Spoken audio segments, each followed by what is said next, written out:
There is evidence-based consequences of denying our spiritual side or disregarding it or having a persistent unwillingness to apply it, our spiritual side, to life situations. In other words, we feel tempted, we feel interested in something that we know has that is outside of God's will, and we certainly revert to our spiritual natural side to satisfy the inclination instead of saying, how does my spiritual side fit into this situation that is causing an affront to my belief system?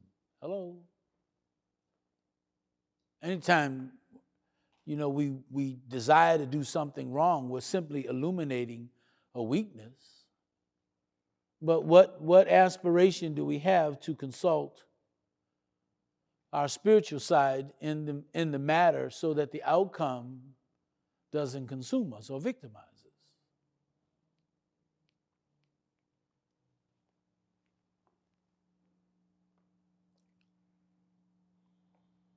Illustration, and then I'm done. When both sides of our humanity are not coordinated and operating according to their design, life is truly empty and meaningless, and by all means, hopeless. You see, I can do wrong stuff as long as my mind is convinced that I am in a state of hopelessness. What I really need, what I really want, I'm never going to get it, so I might as well just eat, drink, and be merry and die. It's amazing. But that's what happens.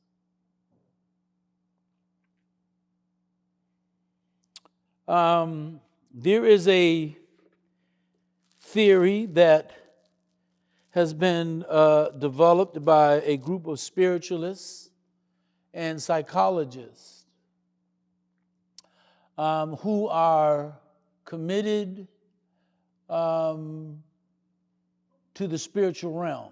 Let's just say that, because I know that many of them are not Christians as we understand Christianity, but they claim to be Christians.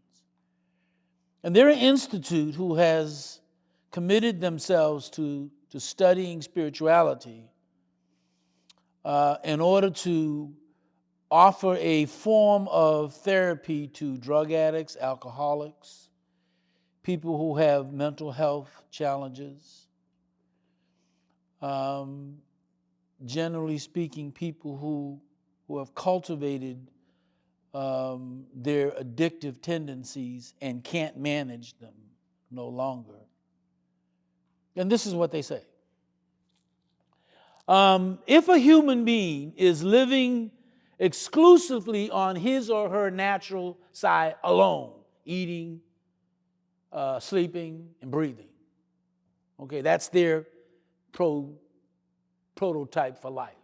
Here's what they do. The spiritualists say those people have two fundamental issues going on. Number one, they're not living. They're surviving. Stay with me. Because we might have been there at some point or the other. Secondly, because these people are predisposed to their natural physical side only at the expense of neglecting their spiritual side, when they have a conflict, they do not have the mental or spiritual apparatus to deal with it effectively, so it overtakes them. When they have a traumatic situation or a crisis, they don't have the resources to get through them. And I'm not being comical, they end up at behavioral health in the hospital, seeking psychiatric services.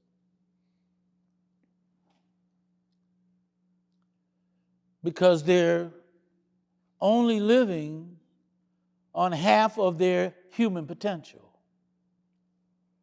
our physiological side has an important role in life.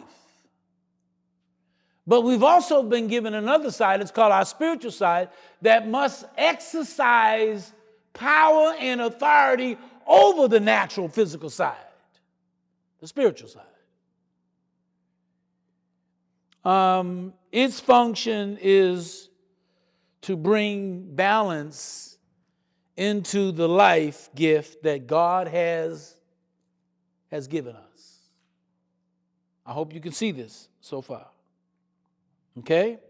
So these people are not living because they are predisposed to their natural physical side. Not only that, they cannot process effectively life situations where crisis, conflicts, and traumatic outcomes occur. They don't. And I want you to know that this applies to us as Christians too.